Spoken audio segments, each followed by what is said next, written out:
Folks, Mike from around the world's with us. Mike, great to have you on the broadcast. Good to be here. Good to be here. Mike, it's amazing times we're living in. And I guess the first question we have for you, of course, everybody wanted to know, what was it that the 10 days that you were concerned about was going to be happening? And can you jump on that and give us an update? Yeah, I can. That's an American problem. That 10-day gap, that 10-day period, and it's still, believe it or not, that 10-day period is right here, right now. But for some reason, there have been a lot of attempts to put down quite a few things.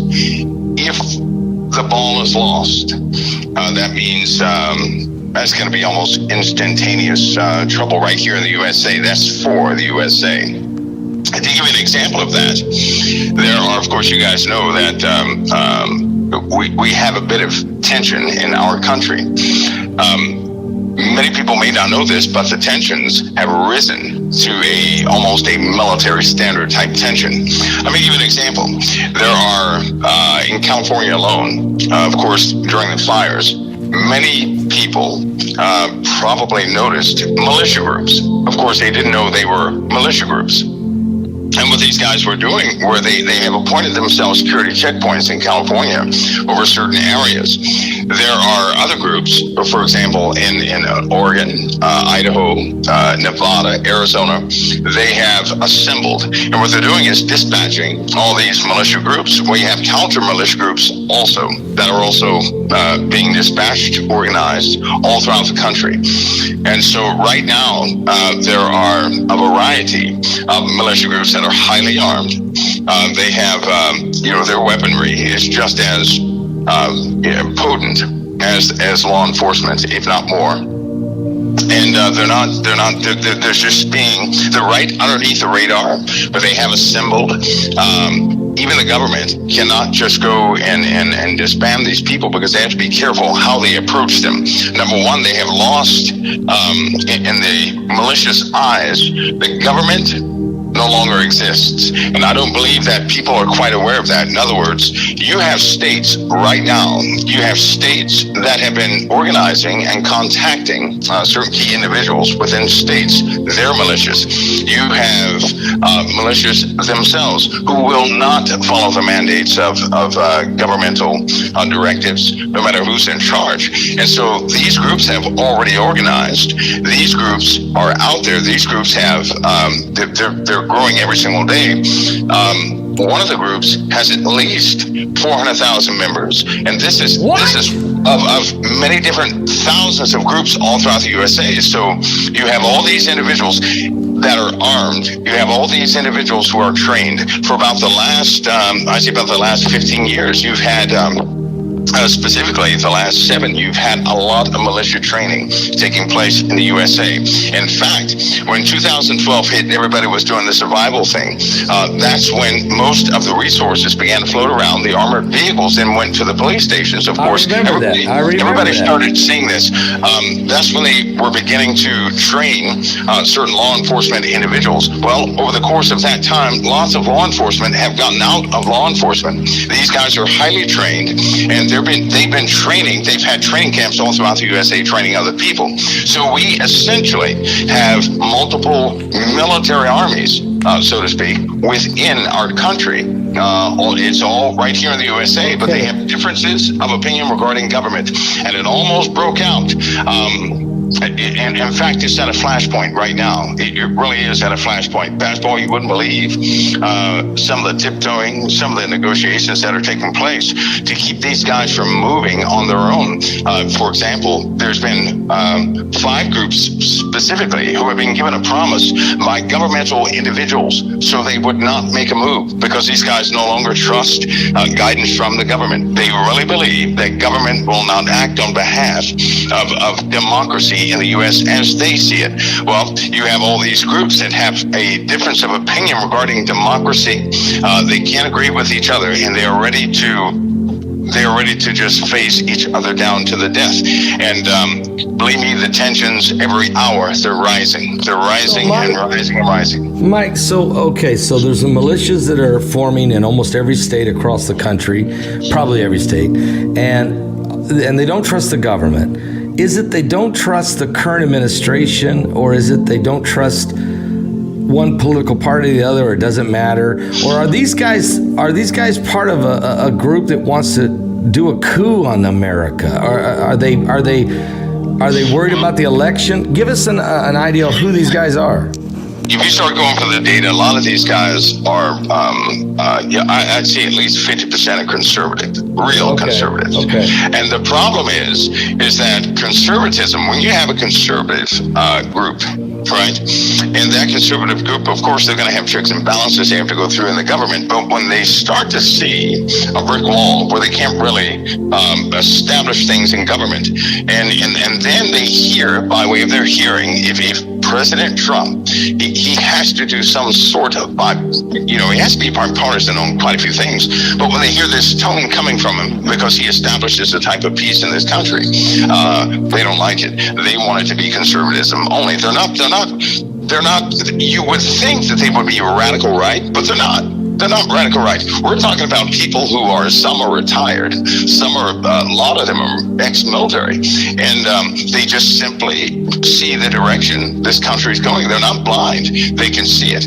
They can see the morality drop. They can hear the words of Republicans and Democrats, and to be frank with you, they have lost confidence in the government.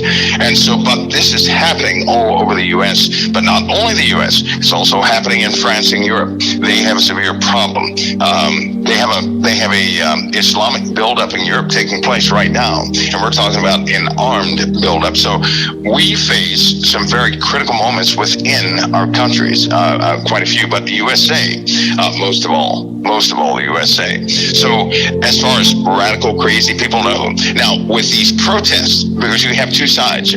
What I'm talking to you about is the unseen, unpublished thing that's actually taking place in this country. The protest, and what you see with the protests and some of the political tools that are used with these protests, you do have groups of dissidents that have integrated within these groups that are doing all sorts of things, right? Trying to keep this protest going.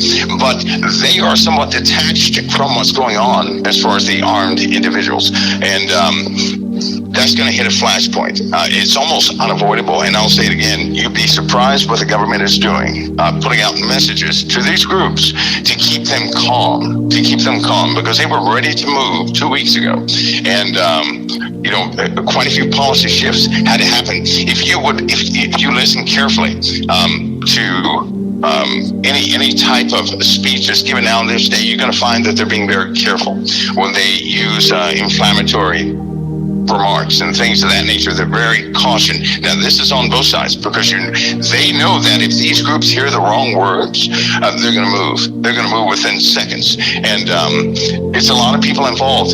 It's not just, we're not talking about people who live in the hills, right? We're talking about millionaires have funded these guys. And in fact, they're to my understanding, this could be rumor, but I believe it, but there are a couple billionaires behind some of the financing of these groups. So what do we see here? We see something, while the public and everybody else is looking over to the left, something behind us is taking place, right? So, and, Mike, so what you're saying is, even though we see some of these groups that have been protesting all summer, really, and but you're saying, besides these groups who are funded by a couple of billionaires, you're saying there's another groups of people who have been silent but are well-trained militias, well-armed, leaning more conservative, who are just waiting in the wings.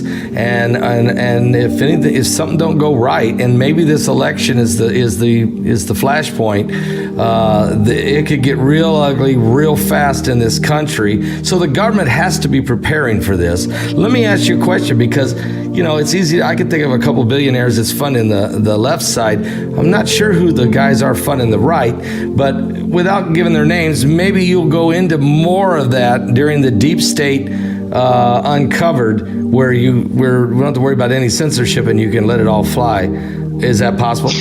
Yeah, on the left side, things are pretty much open. I think the names float around on the internet of certain known individuals on the left, right? And that normally, the funding on the left normally goes to individuals who are crazy enough, but crafty enough to go out in these groups and organize these protests, organize the narrative of these protests, and to inflame certain situations. They are voices of chaos and not reason. But aside from all of that, Pastor Paul, we're talking about another level of things that is outside of the protests and outside of the police. We're talking about individuals who truly care for this country, right? Yes. They are ready to move now. We're not talking about your people who live in the hills who've been training with paintball guns. Right. We're talking about the individuals who have served, officers, enlisted. Let me ask you a question, Mike, because I have been hearing from some of my other sources that the President of the United States has had to make sure he's getting the right generals in place that he knows are with him. There was, I don't want to get too deep into this, but rumors of a coup have been out there. And is there any validity to that? Well, I honestly don't, it looks one way on the surface. The U.S. is very fragmented right now beyond belief. It has, this is worse than if you were to read in history about the civil wars in America's past. This is far worse because it's so dangerous. We're talking about folks who are set up, folks who are embedded. We're talking about real military assets that could absolutely pledge loyalty to, some other commander that nobody ever heard of within seconds. That's a breakdown. And if people see, we're so used to things happening as we expected. I would have to say with this computer paradigm that we live in, we're so used to getting results that we want that we have forgotten about random acts. We have forgotten about things that are unaccounted for. And basically, these things that are unaccounted for, these are situations we're going to have to face. In truth, I do believe it really is so close to a flashpoint. There is no agreement with this. For example, the election, right? A lot of people have it in their heads. The new president's going to be elected right after we vote. No, it isn't. That could take 9 months. That could take a year because we're doing mail-in ballots. They're not doing the voting like they normally did back in the days, right? So to get the results of the election, to get that certified, that could take up to a year. That can actually take up to a year. Now, where would the country be, right? Just think about this scenario. If you don't have the elections certified, you've got one side that thinks their guy won. You've got the other side that thinks their guys won. And then they get out into the public with no real leadership. One side not accepting the authority of another. What do you think will happen? And this is what we're facing. And it's only days. It's only, a handful of days away. And, when this starts to begin and when they find out they're not going to get results for, a length of time, that's going to be trouble in China. Folks, it's Mike from around the world with us. He's being very candid with us, very, very frank. And I'll tell you, Mike, I think you're on to something. We're going to move to the other question, but you have said, and I have to say something very important, and that is, this is the danger of this election. But I'll be honest with you, I don't think the other side ever accepted Trump as the president from day one of 2016. I think we've been in misery from the left, including the Congress, parts of the military leadership from the Joint Chief on down. Who knows how many have just they had the Russia collusion, confusion. We went through an impeachment. There's been the FBI director had a coup going on with some people. It's been insane. And I think you're right, but it's nothing compared to what could happen in this one. And that's what you're warning us about, that all hands are on deck. We're at the brink of something really ugly, and we need to pray, is what I'm hearing Mike say. A couple days ago, Pastor, it almost began. It really almost began a couple days ago. And that was a very long day indeed. And people that, at one point I have to make here, people were oblivious to it. Yeah. It's almost like they can't discern these subjects like that type of mindset is just not in a saint to ever think that way. So, folks, we still have to be aware that 10-day period is going on right now, which means that 10th day is going to be this day, every single day, until this trouble is taken care of. And I don't think it will be. I just don't think it will be. In fact, I'm almost 100% confident it won't be taken care of, and something will come about from this. I know it seems like we're living in a dream, but on another point, Pastor, I would have to say this. When Trump was elected, I really didn't worry too much. Here's why. God appoints leaders, no matter who they are, and they serve their purpose, right? Right. So they carry out God's commands and what He wants in His existence, regardless, and it's true. Now, but we, on the other hand, we just can't relax in our lawn chairs and stop praying, because that's one of our number one spiritual weapons. And I'd like to inform people that everything in existence is about to go from this reality we've been in for a long time to almost 100% spiritual, which means that's a lot of manifestations. That means all those hidden elements that we never dealt with, people are going to have to deal with them. And that's when you're going to find out certain people can't pray at all. Certain people have no faith at all, because when they're confronted by true evil, which they will be confronted by, that's just not going to be a good day. Spiritual authority is going to be very important. In fact, isn't there a place in the Bible where it says a person will try to cling to a person who is a believer just for protection, just to say, let me carry your last name so that I'm not stuck out there without. They're going to try and find Christians, but the Bible says they'll scarcely be able to. They're going to look for Christians, but they won't find too many. Things are changing. Even Jesus said that faith, will I come, will I find any faith left? Mike, let's talk about something. There's the Secretary of Defense, Mark Esper, made finally.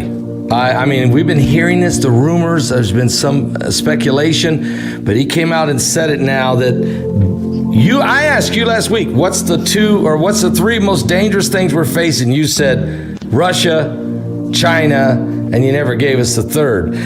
Well, here's the article just came out. Moscow, Beijing have weaponized space through killer satellites, directed energy weapons, according to the U.S. Secretary of Defense, Mark Esper. And he says that China and Russia have weaponized space through killer satellites and have directed energy weapons designed to exploit and weaken the U.S. military. The Department of Defense sees its adversaries advancing their military technologies, and so it's doubling down on them. Mike, can you help me understand? And could it be that, because we heard that maybe Russia had fired down laser beams from satellites and started the fires in California? Is there anything to that? What's going on? Are we at a disadvantage here?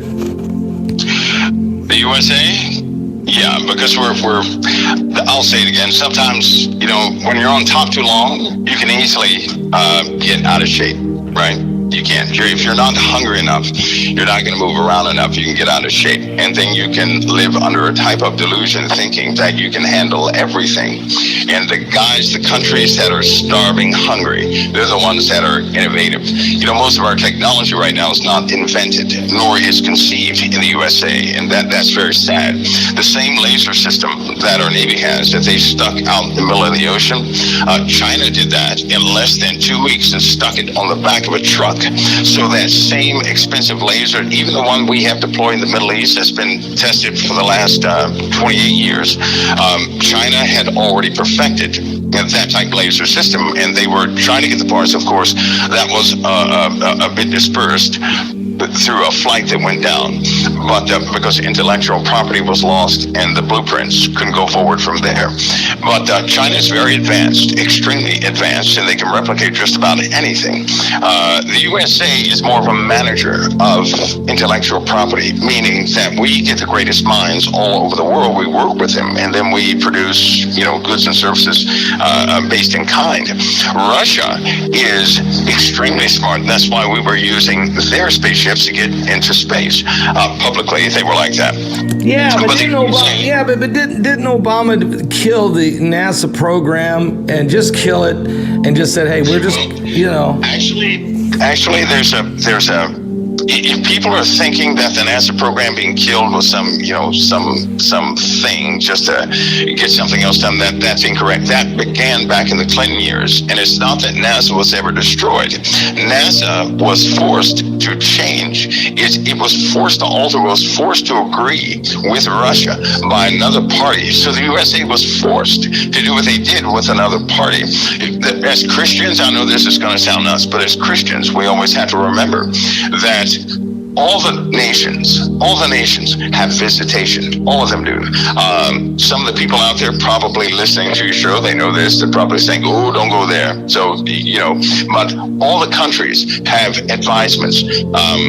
And sometimes advisements come down so strong that they have no choice but to cooperate. Without these other individuals who do step in from time to time, countries would not cooperate. They just wouldn't do it, but they're forced to. That was more of a cooperation is what happened because they were forced to. If you remember, the same time we lost our shuttle program, our defense mainframes were going down just about every single week. We were defenseless for an entire month, and nobody talked about it. Nobody knew it. Everybody kept that hush hush, and it was, those were dangerous days because we also lost our space defense. It was gone, and then all of a sudden, when we started working together again, it's almost like somebody took the lock off the computer systems. Our systems, no matter how complex around the world, can be shut down just like that. So never think that mankind can overstep its bounds. There is a part where man is given room to do what he wants to do. And then, but God will only let him go so far. Those are going to be drastic days for the world. But they were forced to do that. Mike, let me ask you: do they have the technology? Does Russia and China have the ability to start wildfires? Yes, are they doing it, Mike? They do. Pastor, it's this simple. The type of lasers that they use, right? The type of lasers that they use, they could initialize one of those satellites, and within about a couple of seconds, it's done. Just like that. Then it's off, it's done. They're super cool because they're out there in space. The same laser system you cannot run from the surface of Earth because the temperatures are too warm. Even with nitrogen, you don't have enough to circulate through a system to keep it cold like that. So in space, you have temperatures that are below, right, 200 degrees, which can keep it really cold. That's superconductive guidance systems or high-speed protocol direction for these guns. CERN, the magnets, again, one of the most powerful defense weapons on the face of the earth. That collaborative cooperation, it just so happens that the magnets made for CERN now sit in the Pacific Ocean. They also sit in the Atlantic Ocean. And President Trump had deployed these things because they are a defensive measure. The only thing that can stop a laser is a magnet. Think about it. Now the Middle East right now, right, with the F-35s going over there, that's not really a problem, by the way. All the weaponry in the Middle East right now is about to be refitted with lasers. Why? Because Iran came out with a tank that is a laser tank, and it actually works. And so Russia and Iran are one and the same. Remember that. So you just can't sweep Iran under the carpet. That's not going to happen.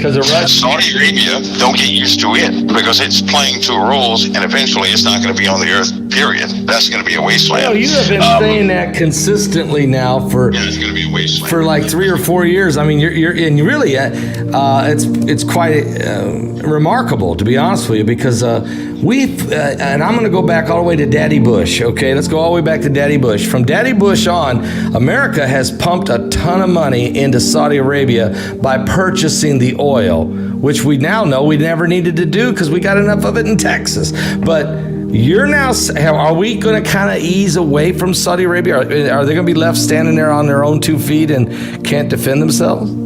Well, Bahrain, which was also in these new agreements, let's call them corporate agreements. Bahrain was involved strictly because of their strategic position regarding oil, right? That's for Bahrain. The rest of them are for an actual Middle Eastern alliance that is forming. And if that can be solidified, the idea is you can force out some of the negative Arab states that would cause problems in the Middle East, stopping a wealth of product from coming out of the Middle East. So they're trying to change this. Of course, we know what actually happens. They form an alliance, and that alliance has a Western influence. And we're going to become the last ally of Israel. But something is going to happen that will isolate Israel. So, the Bible prophecy is going to be prophecy. And this alliance had to form because now the enemies of the alliance are conversating. They're conversating right now, and they have an agreement coming out in less than 14 days. There will be papers signed with the negative alliance. So people will be witnesses to something extraordinary. Do you look for that? Is that going to be like Russia, Iran, maybe Turkey, and some other nations? It'll be the unholy alliance led by, it'll be those who forsake the Holy Covenant, basically those who don't like Israel. They don't like Western influence. They feel they've been undercut. Hamas has also been talking to them. Now, Hamas is like the tiniest little group out there, right?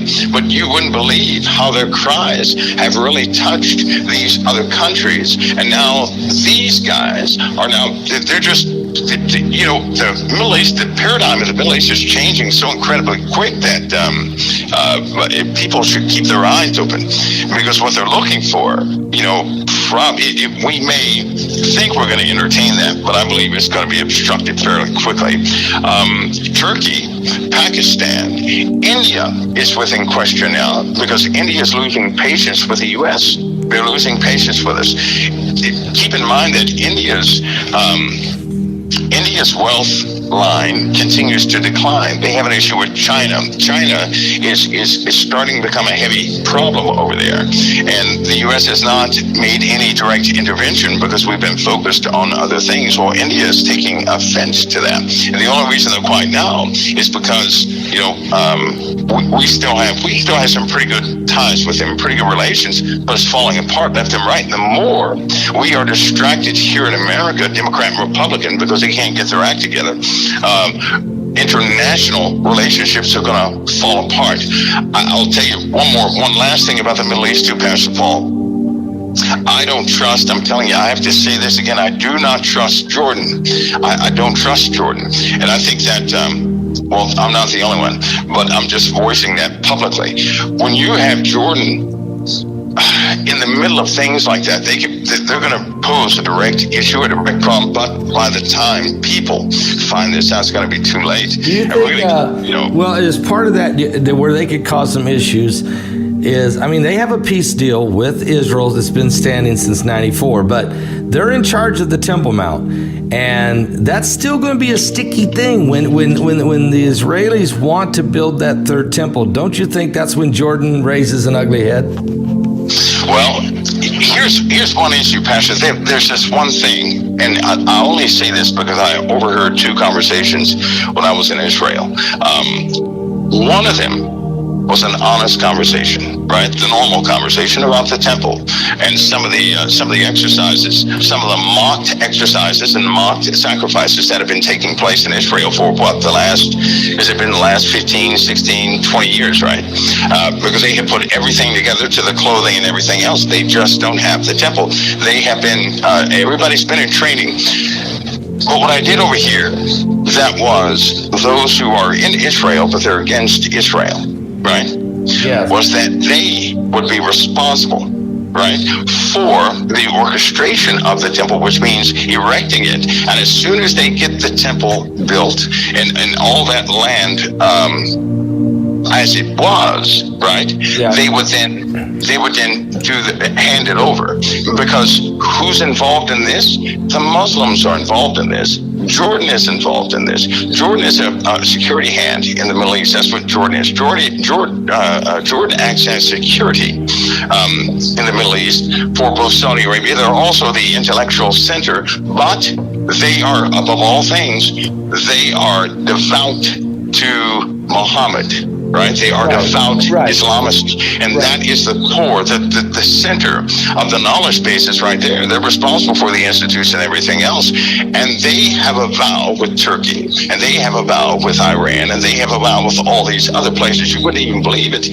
But they're also brothers, and so they won't let, even the senators, and everybody knows, they won't let Western influence in but so far, because they believe it's a family issue, right? And they have a right to kill their brother. If their brother is an offense to God, they have a right to remove him. So they still think they have a right to remove Israel. That's part of the complication. But Jordan itself is not going to remain faithful. And now, because we have ties with the UAE, because over in the Middle East, there's a tie with the UAE and Israel, Jordan is going to become a little upset about that, about a few things. In fact, to my knowledge, they already are. They're going to withdraw a couple of things next week when they're signing an agreement that counters the agreement that was signed this week. So we'll see all this in action. Yes. Folks, Mike from Around the World's with us, Council of Time. Mike's been a consistent, wonderful guest with us for the last 8 years, I think, and it's been incredible, the information he's told us over the years that have come to pass. Appreciate the fact he does get a chance to see some stuff before it gets released, and it's really been helpful to the body of Christ. Speaking of these things, Mike, we want to talk about Hurricane Sally for a minute, because you told us about 2 years ago, watch for storms to start stalling. We had Harvey, but there's been several storms that have stalled, and now Sally stalled and dropped 3 foot of rain. It was coming right along, and then all of a sudden stops. Is this weather modification going on, Mike, or is this the 5 waves of energy? Is this the gravitational pull? Is this the atmospheric compression you've been talking about? What's going on here? Well, it's not man-made. This is external. This is absolutely external. If you could, the other day they had the lowest pressure they had ever recorded since they have started recording. The lowest pressure in one of these storms. They never dreamed they would ever see pressure drop that low, but it did. And that implies that atmospheric compression, which is a term, right? I'll say it again, I coined that term to explain a process that the atmosphere will begin to condense. Yeah. And we call it atmospheric compression. That's going to be adopted. That'll be utilized and kind of put out there. People will start utilizing that term because there's no other way to explain what's happening in the atmosphere without spilling the beans. And nobody's going to spill the beans because many people know about the process of what's happening to the earth. They can't speak about it because it's not something that's easily observable, right? And when you can't easily observe a process of change, even if it destroys you, that you can't disclose it like that. Well, we right? can't and see. That keeps people we can't see Planet X. The mathematical equations say there's got to be something huge, large, unseen, because it's probably too far outside our solar system that our sun doesn't reflect off it. But it's the gravitational pull. It's affecting us, but we can't see it. And it's. Of course it is. It's almost like reverse time-lapse photography, right? We see everything moving so slow, but to us it's fast. But if you could take time and compress it and show time over the course of years, everybody would get the picture. They would say the weather phenomena is natural and our atmosphere is doing some wicked things, and so is the sun. So our Earth is swelling and it's also warping. The atmosphere is condensing, it's becoming heavier, which is pushing these storms that we're having. They will double in size within the next. If we continue this way, they'll double in size within the next year and a half. What? Probably shorter, but they'll double in size. Whoa. Double in size, Mike. Yes. Double in size. Well, is that so hard to believe? You remember back in, I think it was before I met you, I did a small talk and I was talking about storms doubling in size. And here we are, 2020, where storms have doubled in size. And so what we have is a exponential event taking place. It's only going to get worse, but it's not man-made, because the same thing is also happening on Mars. It's very important that they continue to send probes to Mars to monitor the changes in Mars so that we can see what we're doing and what we're not doing. What's happening to us is happening solar system wide, and course, we can't just jump to another planet to verify that, so they won't tell anybody. But we're going to face greater and greater storms. And these stalled systems, these stalled low-pressure systems, that's going to become worse to where they become stagnant. Not only stalled, but stagnant. And this is where the mildew issue is going to take place. But with heavier or denser atmosphere, breathing problems. My heart goes out to anybody who has breathing problems right now. My advice to them would be to make sure you exercise your lungs, because you're going to have to get used to very different pressures. That, in conjunction with more fires on the surface of the earth, I think that's something. Well, that's something that people don't include. When you deal with weather phenomena and you introduce smoke, right, from fires, that means our atmosphere is going to become quite windy in certain areas and condense even more. And with all the debris coming inbound, we're guaranteed to have greater and greater fires. And so people who have issues breathing, they're going to have to really start to take their breathing serious, right? Take it serious. And I would advise anybody, if you have breathing problems, you're on oxygen, please stop smoking. That's not going to help you. Just stop while you can. Do it while you can, because we're going to face we're going to have very bad atmospheric conditions that will continue to increase. Now, the winter is going to give us some sort of relief, but we know the winter is not going to last long. If we can make it out of the winter, because I'm not sure whether it was last winter, this winter, or the next winter, but one of the winters we go through, Paris Ball is going to be, it's just not going to be good because of disease and because of debris and disease. Is going to be an issue with us, and it's going to be something we're going to have to face. Is the debris bringing the disease? I mean, I know radiation. I mean, you keep talking about debris. You're talking about a lot of brimstone, a lot of little meteorites, and then it's going to get to a point. I've heard you say this before. That there's no more hiding this. Okay.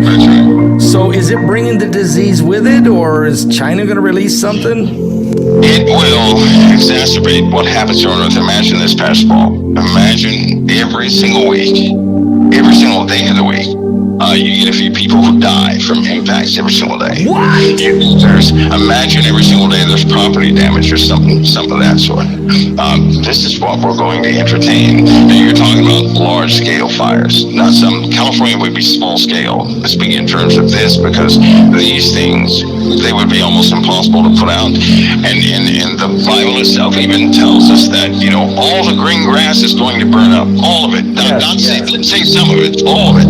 And if looking at that, 1/3 of the trees burn up, all the green grass. If you start looking at how the trees are on the surface of the earth, that pretty much means the trees are gone, because the coverage percentage of foliage, if you find out where it is, and then you take a percentage of that away, you'll just say wow to yourself. You'll see a clear indication around the globe that we're going to be in bad streets. Let's read that, Mike. Let's read that real quick here. It's Revelation chapter 8. Folks, we got over 5,100 people with us on our YouTube channel, and I don't know how many on the backup, probably 1,000. There's a lot of folks out there. Let me just say, here's what he's saying. In Revelation chapter 8, it says in verse 6, and the 7 angels which had the 7 trumpets prepared themselves to sound. The first angel sounded, there followed hail and fire mingled with blood, and they were cast upon the earth, and a third part of the trees were burned up, and all the green grass was burned up. So you're saying here comes phase 1, debris coming upon the earth as it's being shaken loose out there ahead of the asteroids. There's 2 clumps. You've been telling us, Mike, 2 huge clumps of asteroids that are kind of like going to be on either side of Jupiter. We can kind of see them way out there with the Hubble. So tell me, we're getting ready to hit this wave, and it's not going to ease up. It's just going to get worse. Is that what you're saying?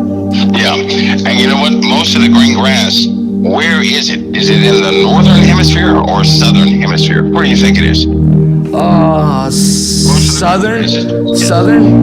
It's in the northern hemisphere. And what that means is because we have a lot of desert regions, right? In America, 59% of America is a green region, right? The rest is desert. In South America, just about the entire continent of South America is grass. So that accounts in South America just for a part. But when you go to Africa, 50% of Africa is desert. Just about 90% of the Middle East is desert. Russia has a larger percentage, but that's in the northern hemisphere. So if you take away all the green grass, you know what you have left? The trees in that area account for 1/3 of all the trees on the earth. If you took those areas where the green grass is, you burn it up, that's 1/3 of the trees that are gone, just like that.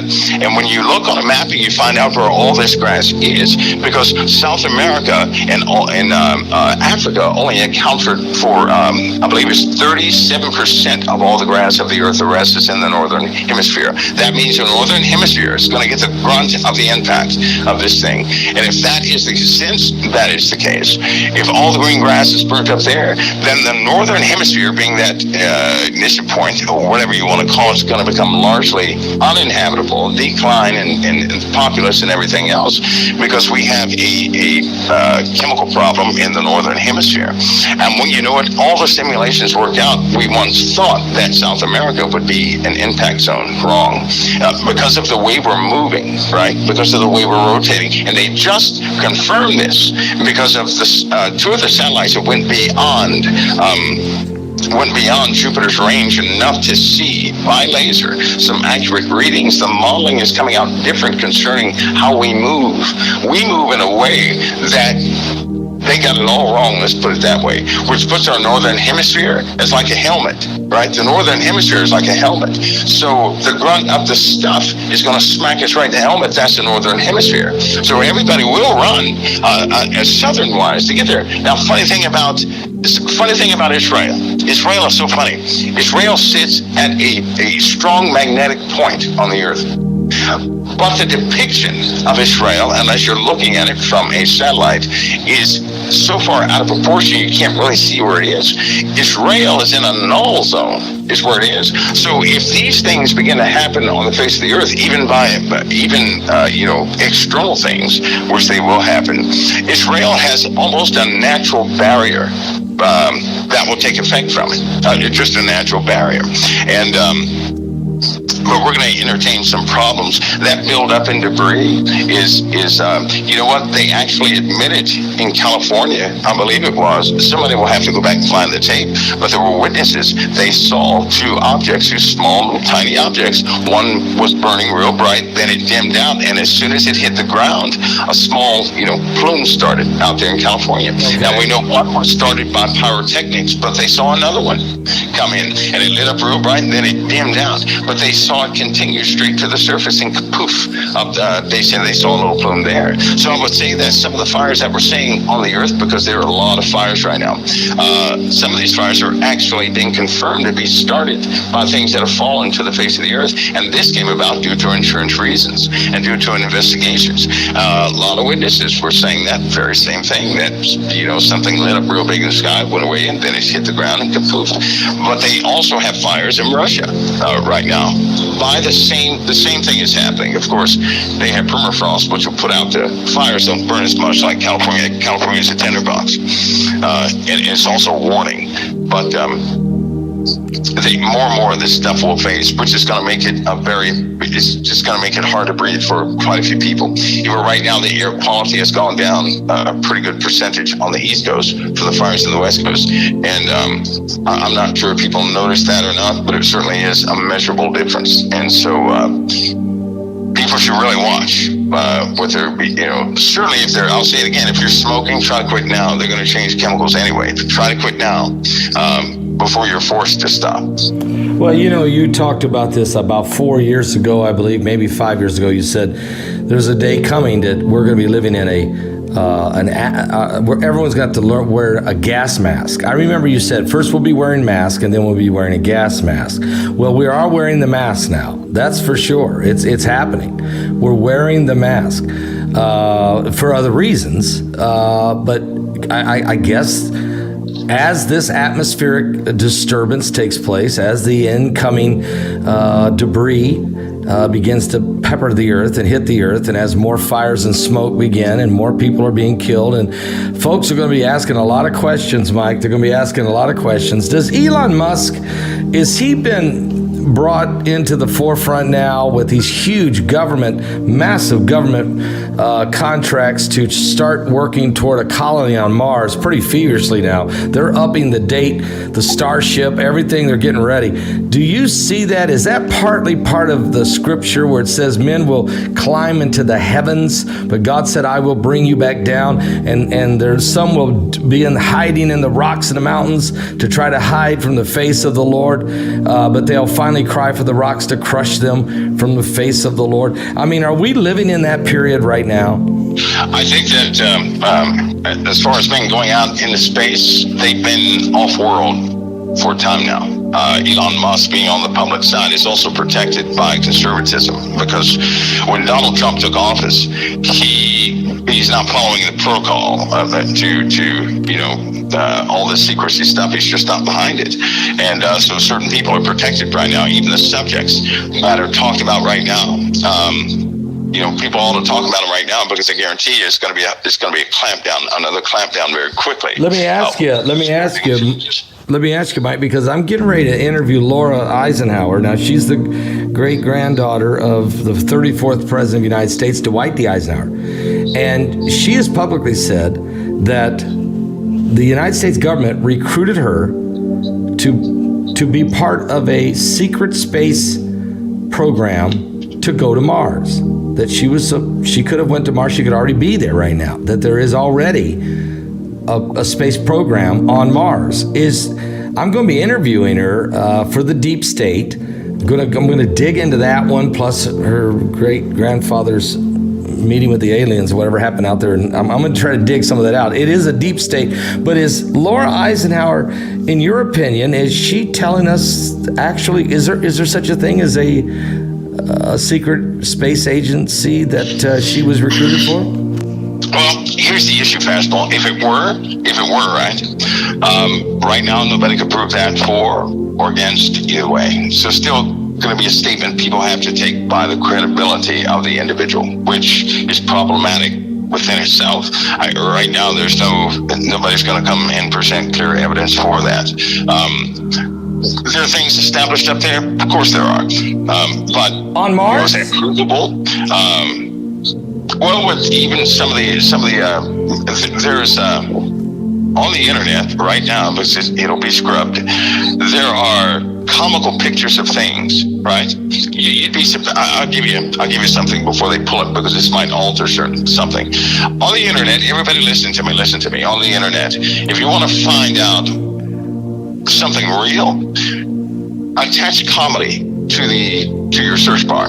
Okay, something funny, a picture of something funny. Okay, that's all you have to do, because in most cases what they'll do is they'll take something very real and make it comical, present it to the world, and then they because they're so egotistical and they like to laugh at people and show how dumb people are, they make comedic movies and things of that nature out of truth.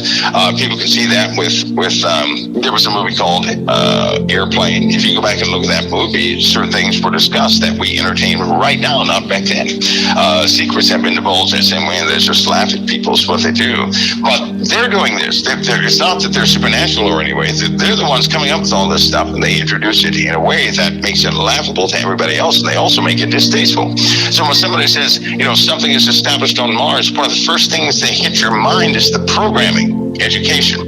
All of us have been educated to be experts on what does not exist. Here's the issue with that, right? In order for a person to say what does not exist, they must know everything that does exist. That should let you know right there, you're programmed to believe that certain things don't exist. And we're also programmed to scoff at things that we can't that don't fit the paradigm of evolution. I hate to say this, but even though we're children of faith, we still have evolution as one of our anchor points when we start discussing what is real and what is not, like aliens. Every Christian should know what an alien actually is, right? Right. They do a lot of wordplay. Extraterrestrial means not from Earth. In truth, God is not from Earth. He created the Earth.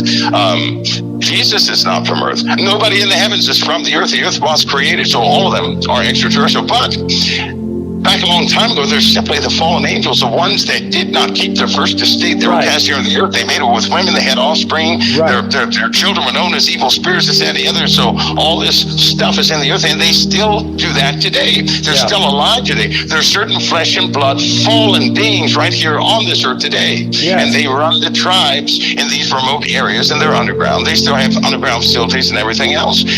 Some of them are asleep, and they stink. They smell sour and everything else. But that's just where they are. What? Well, you're right, but Mike. They're alive today. You're right, Mike. I mean, they're demons. They're fallen angels. They're of course. And you're right. And so what's happened is the world wants to change the narrative by changing the terminology, saying the word aliens, extraterrestrial, other beings, that kind of stuff.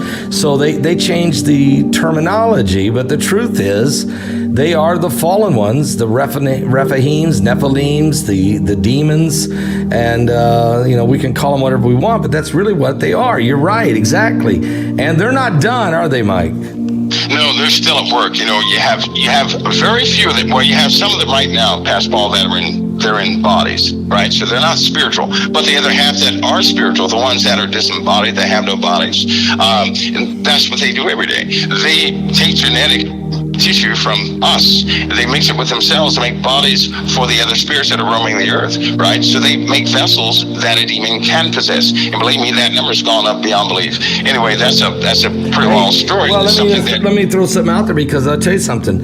The Vatican has said that the number of exorcisms that they are performing is by far like 10 times more a year than they used to do 10 years ago.